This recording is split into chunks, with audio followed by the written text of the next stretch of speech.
Hello everyone! For today's video ay magluluto naman po ako ng ulam namin para sa tanghalian. Ito nga yung lulutuin ko ngayon, bangos. Ang gagawin ko nga dyan ay gagayahin ko nga yung napanood ko sa video na parang gourmet sardines. Ayan. Pero ang gagamitin ko po dyan ay kaldero lang kasi wala pa akong pressure cooker. Ayan, natapos ko na nga linisan at ito nga yung mga gamitin kong sangkap sa pagluluto. Madali lang naman siya. Pagsasama-samahin lang natin yung mga panghalo na yan dyan sa kaldero. Ayan, ipailalim nga natin dyan yung carrots para hindi nga masunog yung isda. Ganyan lang naman kasimple yung napanood ko sa video. Pag halo-haluin dyan, patong-patungin yung isda at patong-patungin din yung mga pangsahog.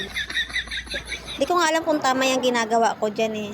Pero, subukan natin. Sana hindi siya palpat. At yan na nga, nilagyan ko na rin siya ng asin. At syempre, yung oyster sauce natin, nilagay ko na rin dyan. Pagkatapos na yung bawang nga, marami nga akong bawang na nilagay dyan.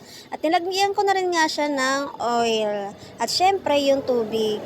At dito ko nga lulutuin niya ng 4 na oras sa kahoy para nga makatipid kami sa gas. Kasi mahal kasi yung gas ngayon. At syempre, habang nag-aantay nga ako na maluto yung isda, ay nag-almusal na muna ako. Kasi tanghali na nga dyan, hindi pa nga ako nakakapag-almusal at nakaramdam na rin nga ako ng gutom. Pagkatapos ko nga mag-almusal, ay nag-repack na rin nga ako ng toyo kasi wala na rin kaming display na toyo. Maramihan nga talaga kami bumili ng toyo kasi mabili dito sa amin yung toyo. Lalo na nga pag tag-ulan.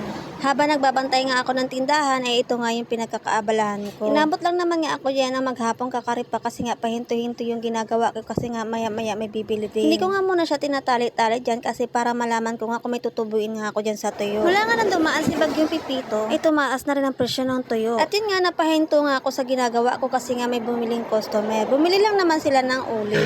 Buti na lang nga yung customer ko mabilis, wala siyang tawad-tawad. Madalas kasi na bumibili na customer ko dito ay palagi may tawad. Kaya swerte ko nga ngayong araw kasi 2 customer ko ang dumaan na hindi tumawad sa uling ko. At yan na nga, pinapabilang niya nga sa akin yung pera na binayad niya kung kumpleto ba. Sila nga pala yung customer ko dito, inaayos na nga nila yung uling sa tricycle. At pagkaalis nga ng customer ko ay nag-umpisa na naman nga ako sa pag-repack ng toyo. Minamadali ko nga tapusin yan kasi wala na rin nga kaming display toyo. Bali 8 kilo nga yung repacking kong toyo dyan kasama na yung daing dyan.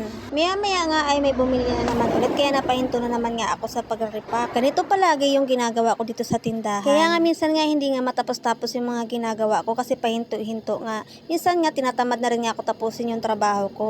Pagkatapos nga bumili sa gulayan ay may bumili naman nga ng mga pagkain doon sa kabilang tindahan kaya lumipat naman nga ako. Marami kasi kaming mga candy na pangbata kaya madalas maraming bumibili din ng mga bata. Kaya yung mga nanay na balak lang nga sana bumili ng mga gulay ay napapabili na ng mga candy. Lalo na nga pagkasama nila yung mga anak nila. At lumipat naman nga ako sa gulayan kasi may customer na naman nga ako na bibili ng mga gulay. Nag-iisip pa nga ang customer ko dyan kung anong bibili nila kasi mahal na nga ng mga gulay ngayon. Hindi nga nila alam kung anong bibilihin nila para makatipid. Kaya lang nga kahit anong pagtitipid mo nga pag mahal talaga yung mga bilihin, mapipilitan talaga tayong bumili.